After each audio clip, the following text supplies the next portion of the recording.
kepada Ibu Maisaro selaku Kepala Sekolah UPT SDN Gebang Raya 2, dan yang terhormat kepada Bapak dan Ibu guru yang senantiasa meluangkan waktu untuk terus berubah, bergerak, dan menggerakkan ya.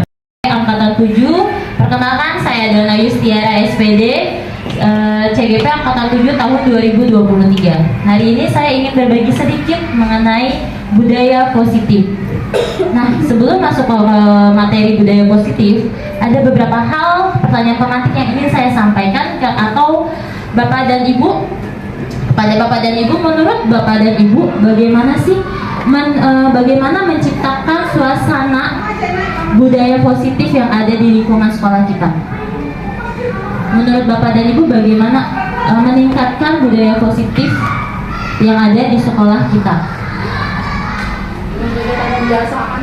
Dengan kegiatan pembiasaan. Nah, seperti apa Bu Nita?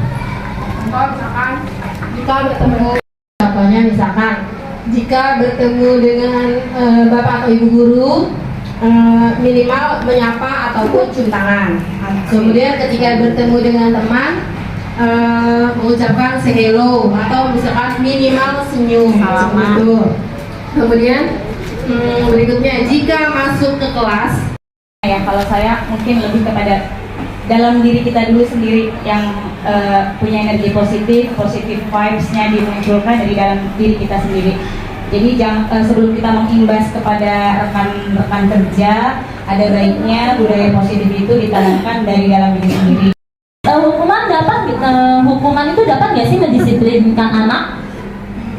tidak. Menurut Bapak dan Ibu, apakah hukuman dapat mendisiplinkan anak? Tidak. Tidak. Oke. Hukuman dan penghargaan restitusi. Motivasi perilaku manusia menurut Diane Gossen, bukunya Restoring School Discipline menyatakan Restructuring.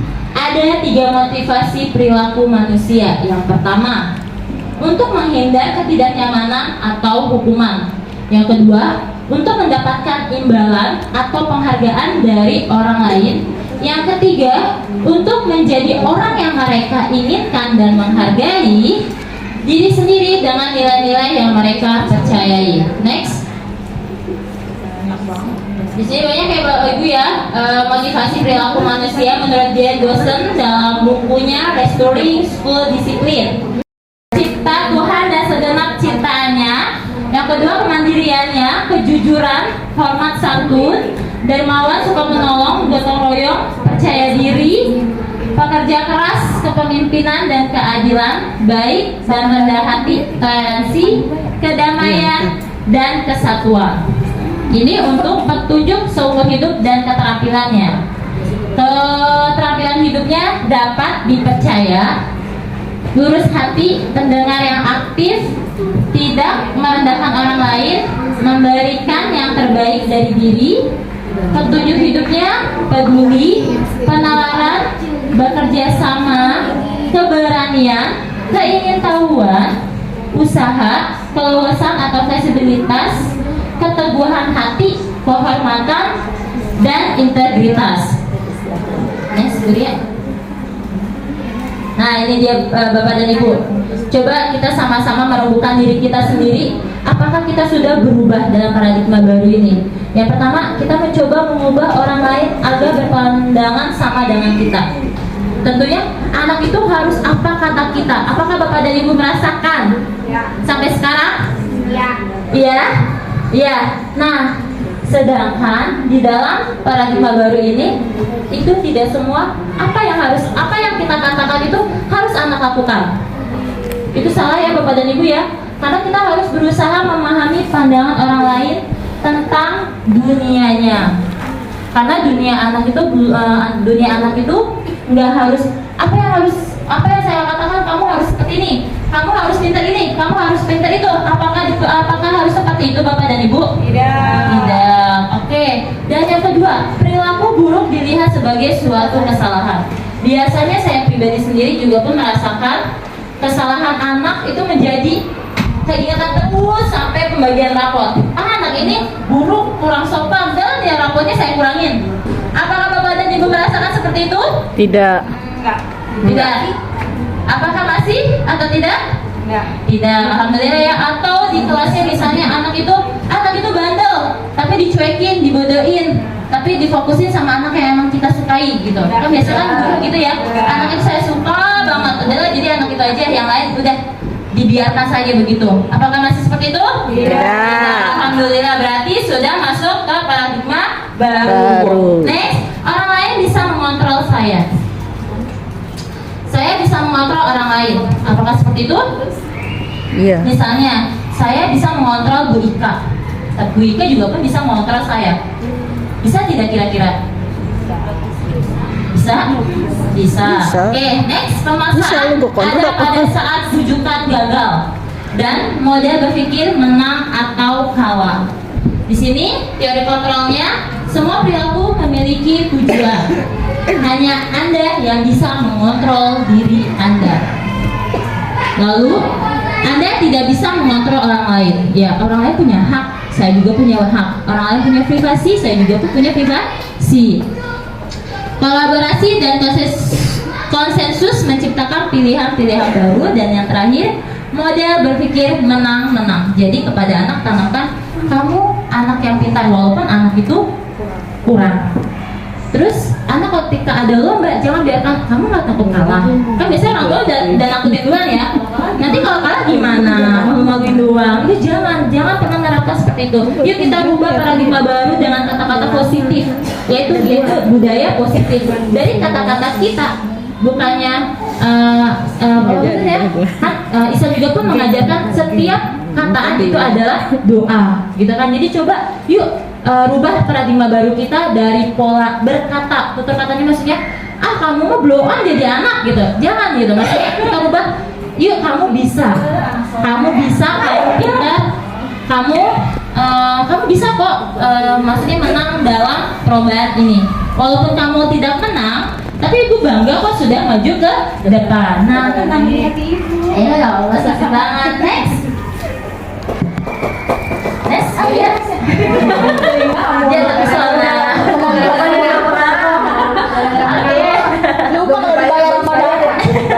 Oke, di sini ada disiplin positif. Menurut teori Dr. William Glasser. Ya, saya nggak bisa bahasa Inggrisnya, maaf ya, mungkin Miss Tia, bahasa Inggris saya agak jelek gitu. Anda tidak bisa mengontrol orang lain, hanya Anda yang bisa mengontrol diri Anda sendiri. Iya, diri Anda. Setuju atau tidak? Setuju. Baik.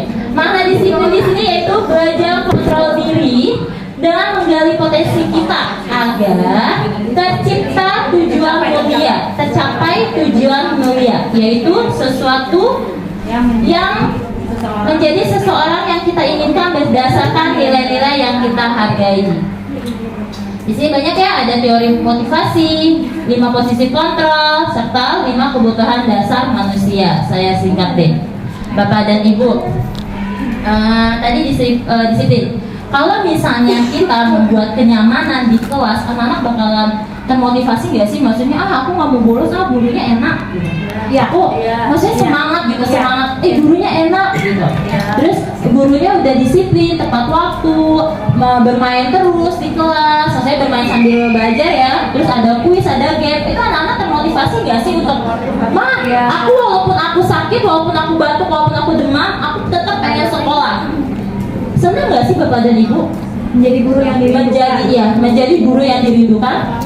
Senang ya, senang banget ya Bapak dan Ibu ya. Nah, di sini tuh ada next Bu Ria. Di sini ada bagaimana seorang bisa berubah dari paradigma stimulus. Pernah? Selalu ya, alhamdulillah ya. Berarti Bapak dan Ibu telah mengikuti atau telah mengimplementasikan pembelajaran filosofi pendidikan menurut Bapak Ki Hajar Dewantara. Nah, Bapak dan Ibu, di sini ada 3 hukum. Apa sih perbedaan hukuman dan konsekuensi? Kita lihat yuk bersama-sama tabel berikut. Menurut Bapak dan Ibu, ini termasuk hukuman atau konsekuensi. Yang pertama, mencatat 100 kali di dalam buku kalimat saya tidak akan terlambat terlambat lagi karena terlambat ke sekolah. Menurut Bapak dan Ibu ini termasuk hukuman atau konsekuensi? Hukuman. Ini hukuman ya. Boleh nggak Bapak dan Ibu? Boleh. Tidak. Oke, yang kedua, lari mengelilingi lapangan basket 2 kali karena terlambat hadir di sekolah. Termasuk hukuman atau apa konsekuensi? Hukuman. Oke. Murid diminta untuk push up 15 kali karena tidak menggunakan masker di sekolah. Hukuman. Nah, Baik, Bapak dan Ibu kita lanjutin ya. Alhamdulillah ajaranya sudah selesai.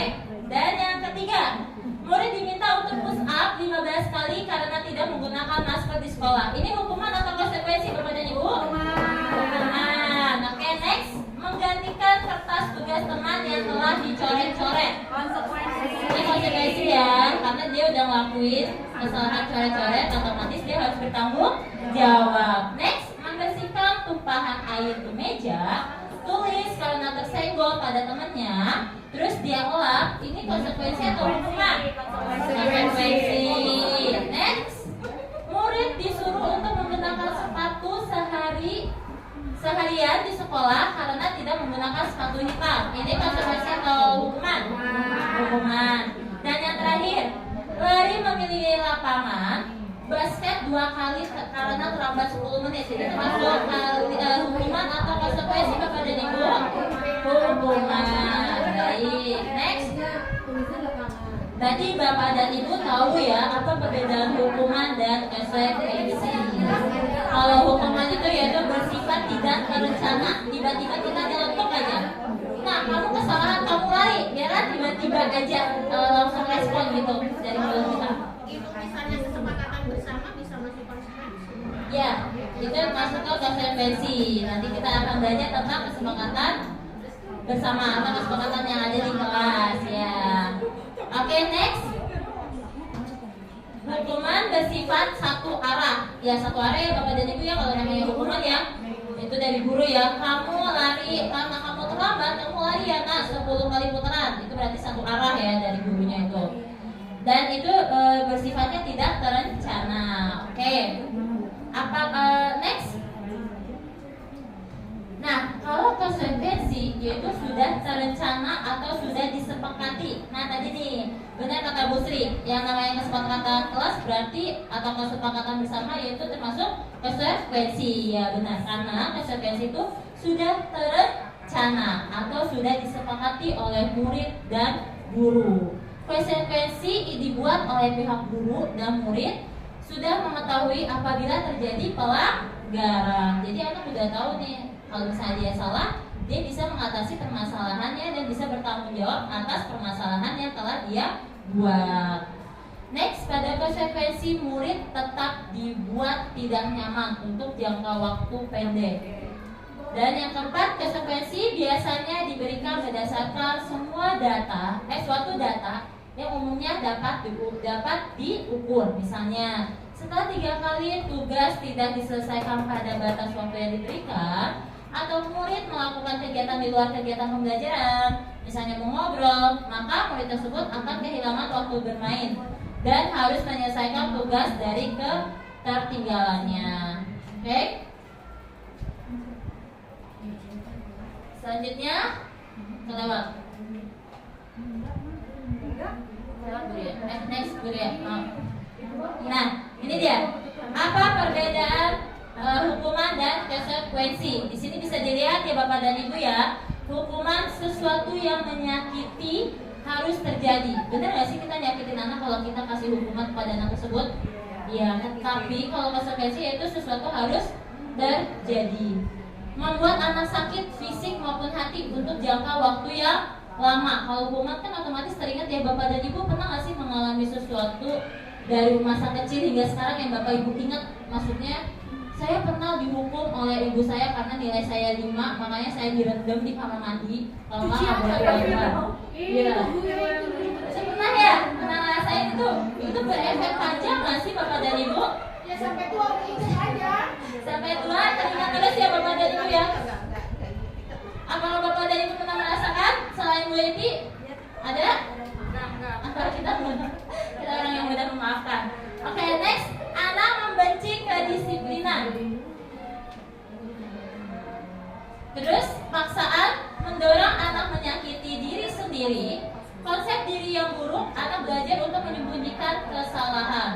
ya otomatis nanti jatuhnya anak tidak mau berkata jujur, ya kan, karena dia udah takut kalau saya jujur otomatis saya bakalan dihukum. Itu membuat ketakutan buat si anak. Nah, kalau konsekuensi membuat anak merasa tidak nyaman dalam jangka waktu pendek. Jadi dia tahu, oh iya saya udah buat kesalahan nih, saya malu. Jadi ada jangka pendek yang dia sadari. Lalu anak menghargai disiplin. Otomatis anak menghargai karena saya udah buat kesepakatan, saya juga pun harus bertanggung jawab. Stimulasi dan tanggapan mendorong anak agar mudah menyesuaikan diri.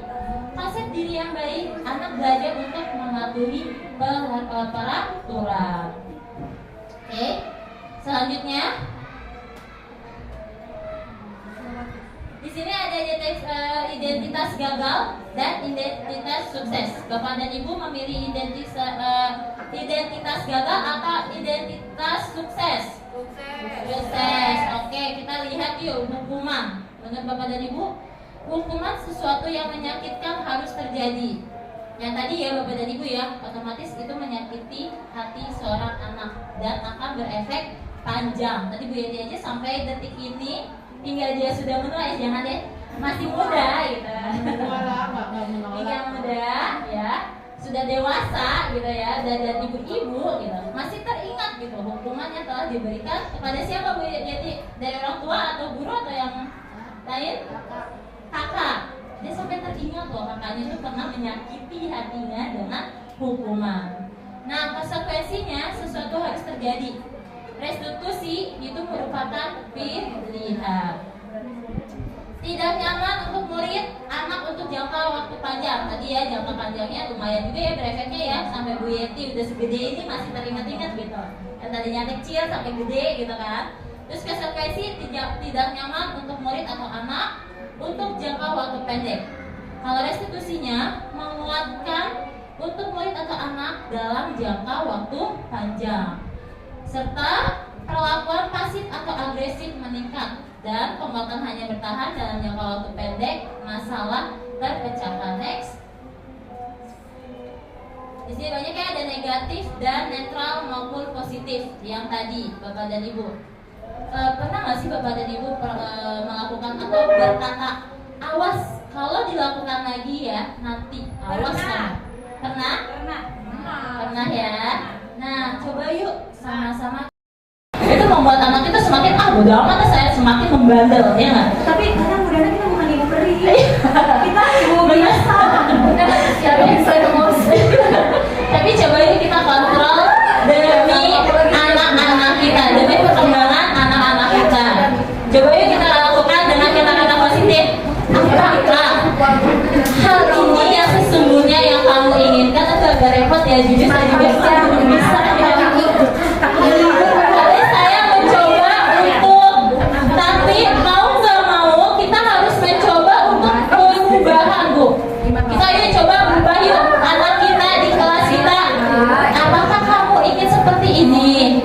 Kan biasanya kan kamu tuh ya nakal banget sih, kamu tuh ya bikin jahilan teman-temannya ya. Aduh ada emosi juga ya kita ya. Ya saya juga manusia biasa, benar kata Mulia, kita itu bukan ibu peri gitu ya. Tapi coba yuk kita melakukan perubahan sedikit demi sedikit ya, semoga menjadi terbiasa. Kalau kita lagi bagus nih, bukan hanya bisa dari rumah nih udah oke kan, nanti di sekolah kita harus slowly nih, harus lembut gitu ya. Oke, kadang-kadang tapi kadang-kadang kita di rumahnya udah emosional dengan gitu kan. Terus di sekolah ditambah dengan drama-drama yang sakit kepala gitu ya. Terus tiba-tiba ya manusiawi sih kalau menurut saya ya. Kalau kadang kita bener-bener bisa dia udah sih gitu kan ya.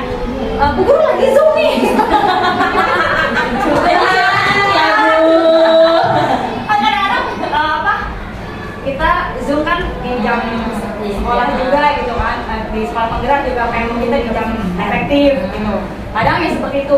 Coba dong diam sebentar aja, Bu Guru mau ngomong nih, Bu Guru mau ngomong, Bu Guru ditanya nih gitu kan. Terus ada bener-bener ya. Tapi kadang-kadang ya Bu Guru kadang-kadang Bu Guru baik. Ya udah emang Bu Guru manusia biasa. Bu Guru nggak bukan yang masalah ya. Salah satu yang luar biasa banget ya, pokoknya tuh benar-benar uji kesabaran banget ya.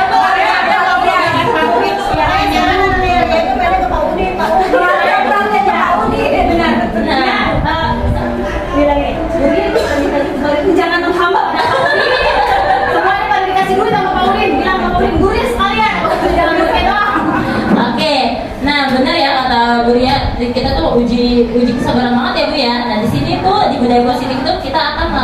kegiatan kesepakatan kelas. Jadi anak tahu apa yang harus anak lakukan dan apa yang harus apa yang tidak harus anak lakukan. Nah, next di sini ada mode paksaan. Pasti paksaan ya, yang namanya hukuman itu jatuhnya paksaan ya. Kamu harus ya tadi ya, kamu harus nilainya bagus, itu termasuk paksaan. Kalau stimulan netral, stimulus respon, dan kalau positif itu teori kontrol. Dan yang ketiga, mendorong menyalahkan diri. Nah, mendorong menyalahkan diri itu contohnya, oh iya, saya salah nih, dia yang jadi disalahkan gitu. Terus konsep diri buruk, murid anak belajar menyembunyikan kesalahan, mencoba mengontrol anak dengan penguatan negatif. Netralnya mendorong kepatuhan, konsep diri baik, murid atau anak belajar taat peraturan, mencoba mengontrol anak dengan penguatan positif. Tapi di restitusi ini positifnya yaitu mendorong disiplin positif, konsep diri yang kuat, murid atau anak belajar memecahkan masalah. Tadi anak udah bersalah, anak melakukan kesalahan, anak tahu apa sih yang harus dia selesaikan dari masalah tersebut. Anak paham bahwa dirinya sendiri yang pegang kendali kontrol. Nah, Bapak dan Ibu, dari tadi kan kita udah bahas restitusi. Apa sih itu restitusi? Apa itu restitusi?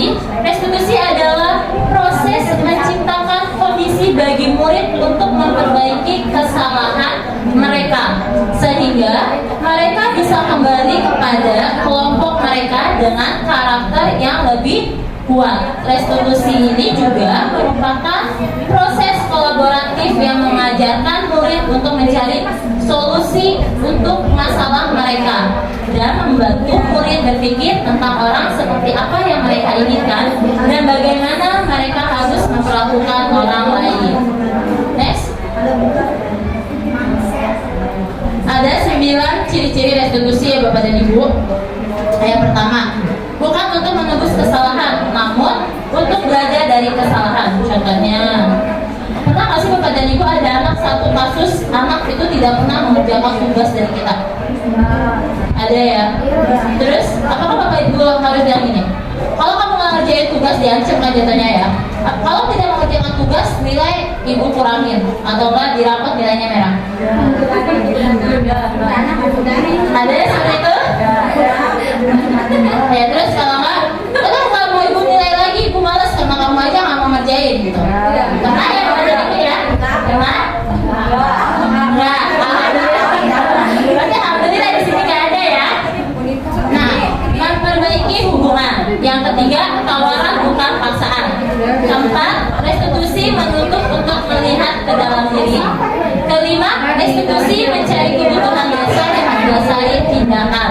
Keenam, restitusi adalah cara yang paling baik berfokus pada karakter bukan tindakan, serta fokus untuk menyelesaikan atau mencari solusi. Next.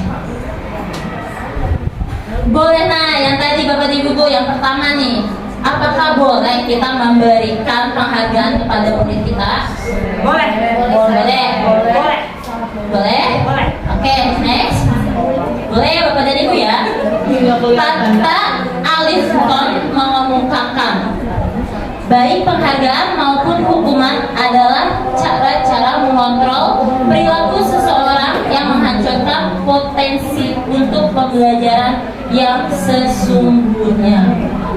Kenapa tuh bisa begitu? Kenapa? Tidak termotivasi.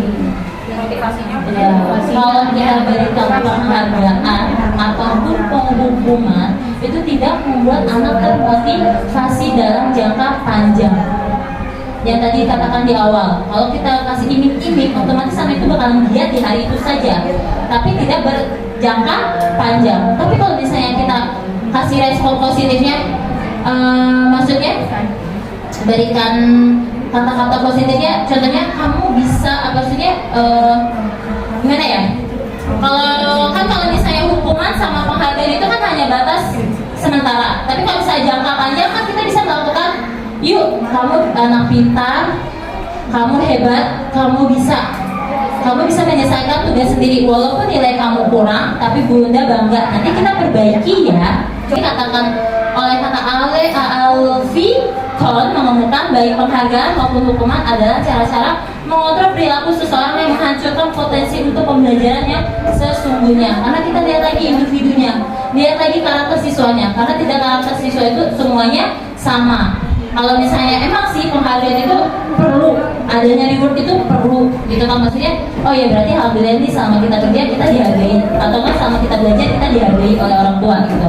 Tapi tergantung anaknya, ada juga anak yang udah dikasih penghargaan udah lepas gitu aja, kadang udah pintar ini, jadi malah menyombongkan diri dia sendiri. Ada ya? Ada nggak sih bapak dan ibu? Contohnya ada ya? Kalau kita diklat kita nggak dapat sertifikat, enggak itu penghargaan ya. Tapi kan seenggaknya kita sudah belajar, kita sudah mendapatkan ilmu yang telah kita pelajari dari diklat tersebut. Untuk apa sih sertifikat itu? Legalitas, oke. Ada legalitasnya. Tapi buat apa kalau misalnya nggak bermanfaat buat kita sendiri ilmunya gitu? Tapi kalau misalnya ilmunya bermanfaat untuk kita, ya alhamdulillah gitu kan. Oke, next di sini restitusi sebuah pendekatan untuk menciptakan disiplin positif.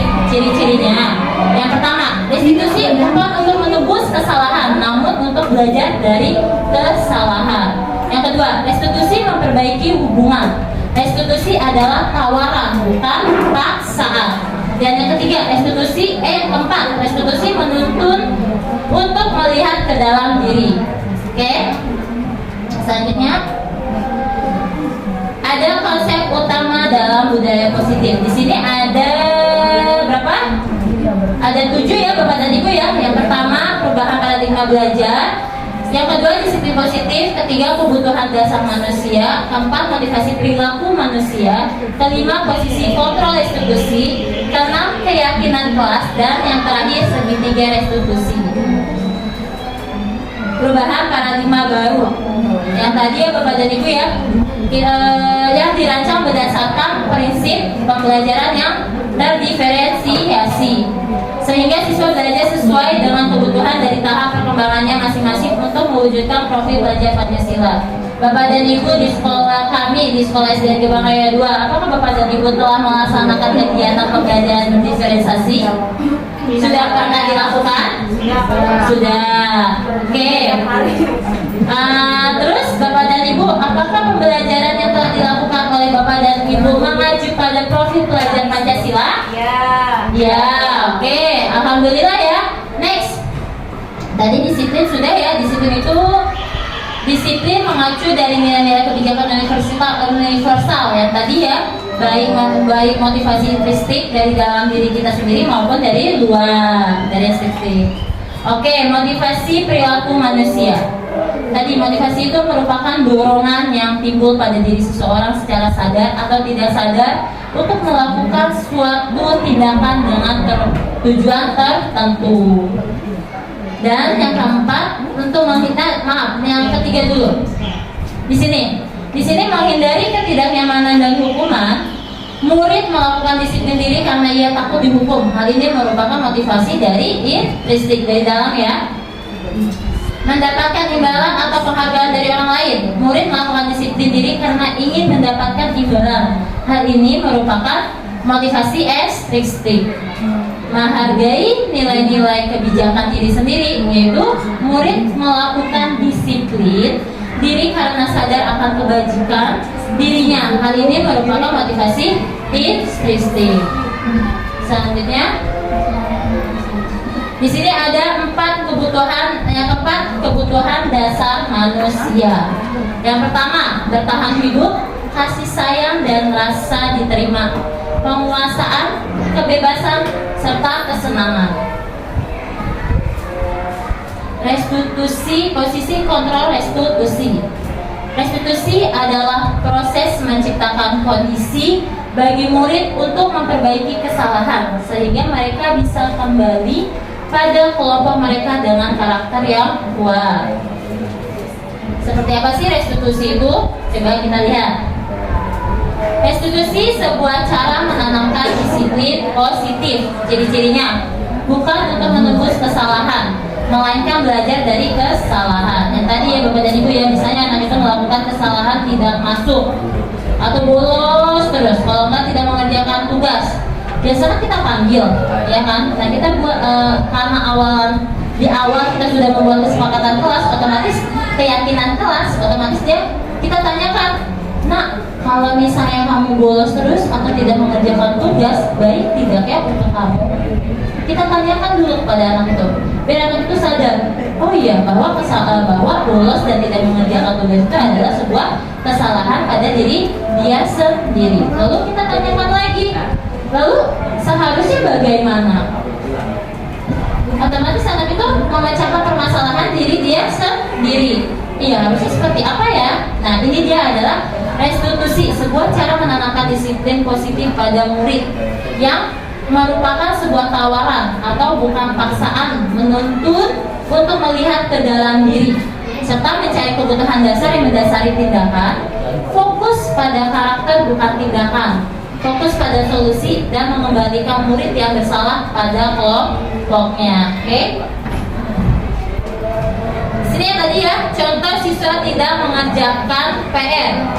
Kalau misalnya hukuman, kalau nggak mengerjakan PR, pasti kita mengatakan, ya udah kamu keluar aja dari kelas ini, kerjakan PR-nya. Kalau itu hukuman. Kalau konsekuensi, guru memberikan konsekuensi untuk mengerjakan PR pada saat jam istirahat. Tapi kalau restitusi ini, kita menanyakan kembali kesepakatan kelas atau keyakinan kelas yang telah kita buat, yang telah anak-anak buat. Jadi kita tanyakan kembali, kita menanyakan kelasnya, dirinya, dan membantu siswa menyelesaikan permasalahan. Kalau hukuman tentunya ya guru pasti marah ya, guru marah banget, kamu udah nggak ngerjain itu di sana keluar. Tapi kalau konsekuensi guru tegas. Kalau tidak berubah, berarti itu juga siswanya ya. Nah, yang namanya perubahan itu kan konsekuensi. Kemudian saya tanya ini, kamu sebenarnya mau ada PR enggak? Saya tetap mau ada PR, cuma ya nggak dikerjakan. padahal anak itu sendiri yang pengen, yang minta PR. Nah, itu bisa maksudnya itu begini dari hubungan konsekuensi sama restitusi. Iya, itu gimana? Ibu udah pernah ngasih arahan belum pada siswanya? Arahan Maksudnya kesadaran, kan kamu yang minta. Maksudnya udah. Tapi anak itu sampai orang tuanya juga nelpon, ibu PR-nya ini, cuma ya nggak dikerjain. Nah, kamu kemarin orang tua nanya, nah, ya tadi belum. tanya ibu PR macam-macam halaman berapa, halaman sekian, ibu dikerjakan. Pagi-paginya anaknya nggak ngerjain. Jadi sampai sekarang. Kenapa itu? Apakah ada permasalahan dari rumah? Apakah dia nggak suka dari gurunya? Apa nggak suka dari orang tuanya? Atau bagaimana? Di rumah kan ibunya nanya, orang tuanya. Orang tuanya nanya ya. Udah pernah bekerja sama belum sama orang tuanya? Udah. Tapi orang tuanya juga pun Ya, cuma nanya doang. tanya doang. Tapi saya minta ibu tolong kalau misalnya anaknya ngerjain, ibuin. Kalau enggak, kalau ibu nggak bisa ya siapalah yang suruh ngajarin. Cuman ya dia terus terang emang nggak bisa. Cuman kalau PR dia nanya terus, ibu PR ada enggak? Ada di halaman sekian. Cuman nggak tahu apa ada Yang dibantuin ya. yang ini dia tinggal ya nggak tahu anaknya yang nggak ngerjain. Nggak ngerjain jatuhnya ya. Nanti kita lihat ya dari tadi yang tadi ya instinktif dan estristiknya ya, bisa kita lihat ya. Nah, tadi hukuman yang tadi murid menjadi takut, murid menghormati peraturan, dan yang ketiga murid menghormati dirinya dan orang lain. Hukuman udah. Hukuman udah. Hukuman kan kemarin suruh bersihin kamar mandi sama mama. Dia berarti lebih ke kebersihan. Aja mau ya. Nah, terus Habis itu kan ada kerjain lagi. Saya kalau PR memang harus gitu loh. Harus ada PR kalau saya. Tapi kan kalau PR itu memang membantu apa enggak, tapi pada dasarnya kita dengan adanya PR kan anak mau mengulang kembali materi yang kita sampaikan gitu loh. padahal itu udah kesepakatan yang anak mau ya, maksudnya itu masih PR, kamu mau apa tidak? Oke, kita nanyakan seperti itu dulu kan. Tapi tetap anak itu tidak mau mengerjakan. Dari hukuman kebersihan dia mau. Coba sekali-sekali kasih PR-nya itu yang membersih tentang Sampai kebersihan. saya nanya ke guru. Iya. Ya coba kita coba ya, kita kasih tugas kolaborasi bersama orang tua dengan kan anak itu kan PR nulis nggak mau, mungkin dia males nulis nulis gitu kan, walaupun dia mau ada PR gitu. Tapi ketika kita kasih hukuman kebersihan, anak itu mau kan, jadinya mau maksudnya melakukan kebersihan itu. Coba ibu kasih tugasnya di rumah itu kolaborasi bersama orang tua itu tentang kebersihan. Nanti bersih-bersih Iya, nggak apa-apa. Nanti bisa bercerita. Kan tadi hukuman udah, ya kan. Terus konsekuensi yang tadi ibu berikan ibu udah. Maka restitusi yang ibu laksanakan apa sih maumu? Ya kan kita nanya kan, maunya seperti apa keinginanmu seperti itu kan. Ya udah saya berpayah tapi kita kerjain.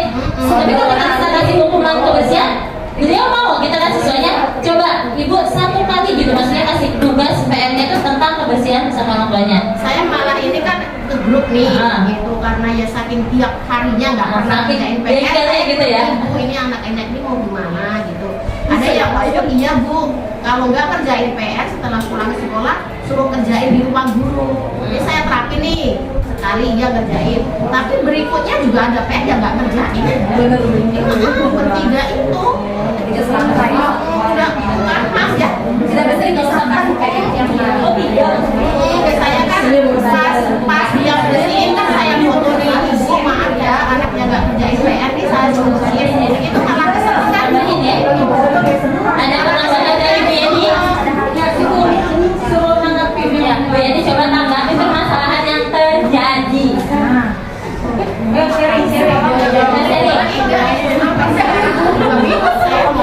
Sering gimana ya, pada dasarnya memang kita sebagai guru teori terlalu banyak, teori meletak di kepala, tapi ketika kita berhadapan di lapangan, teori-teori itu apa ya, tidak ya ada ilmunya ada, cuman ada tantangannya lah. Berkaitan dengan permasalahan musik, kembali lagi nanti ke penghargaan. Artinya ketika kita menjadi seorang guru, ya memang satu ingin mendisiplinkan anak memang tidak harus dengan PR terus. Sekarang paradigma baru kita adalah memberikan PR ketika memang anak tersebut membutuhkan. Ketika dia tidak butuh, tidak perlu memberikan PR. Tapi kalau caranya seperti itu, mungkin Bu Sri bisa, kalau dia senang kebersihan, ya berarti anak tersebut dikasih memang tugas kebersihan, tapi dengan cara mungkin membuat cerita atau kita membiasakan dia untuk bisa bercerita ke depan. Oke, kamu sekarang kemarin PR-nya membersihkan apa? Dari ditanya jawab dengan tanya jawab, akhirnya nanti bisa bercerita. Itu juga merupakan sebuah tugas. Tapi memang atau misalnya dia perkalian dengan cara ya kita kombinasikan dengan tugas-tugas kebersihannya dia. Bagaimana dia bisa memungut sampah, kemudian dihitungnya, kemudian dimasukkan, dikalikan gitu. Artinya dimodifikasi dengan tugas kesehariannya dia. Itu sudah bisa masuk ke diferensiasi karena memang kebutuhannya dia, minatnya dia adalah pada tugas-tugas tentang misalnya rumah tangga tadi gitu. Nah, mungkin itu yang bisa saya sampaikan. Cuma menanggapi tadi penghargaan dan iming-iming, balik lagi tadi ke paradigma baru kita adalah seorang guru memang sekarang anak itu harus kita biasakan tidak dengan diberikan penghargaan atau iming-iming, tapi kita membiasakan anak-anak dengan sebuah motivasi. Ketika anak-anak itu sudah tertanam motivasinya, maka perubahan yang dia lakukan adalah tidak mengharapkan sesuatu akan perubahannya, tetapi adanya perubahan dia menjadi lebih baik dengan kesadaran sendiri, bukan karena adanya perubahan atau iming-iming tadi. Mungkin itu saja, sudah nak.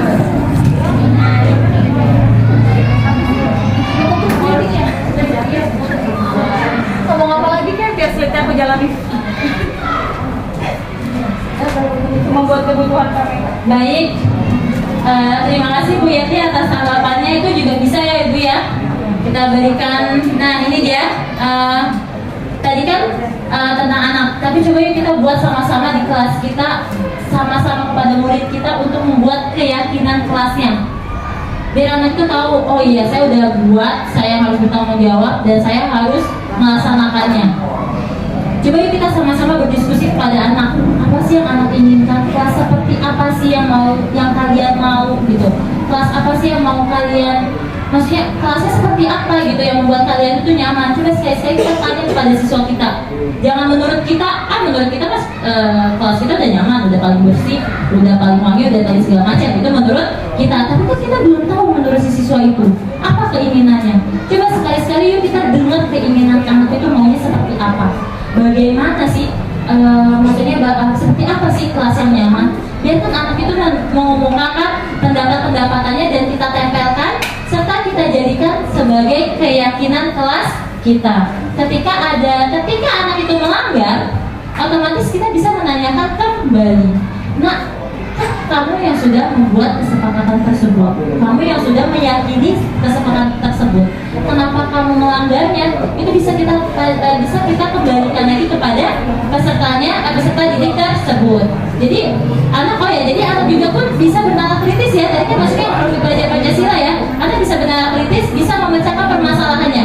Oh iya Bu, jadi dia yang menyadarkan diri dia sendiri dia salah, dia juga yang maksudnya dia pun saya nggak bakalan ngulang lagi. Kalau misalnya kita nggak buat keyakinan kelas, otomatis kan kita hanya membuat hukuman saja gitu kan, tapi nggak jerak buat anak. Tapi coba yuk kita sama-sama membuat keyakinan kelas di kelas kita, semoga ada efek gitu, maksudnya efek, oh iya dia ada efek kesadaran diri dia sendiri.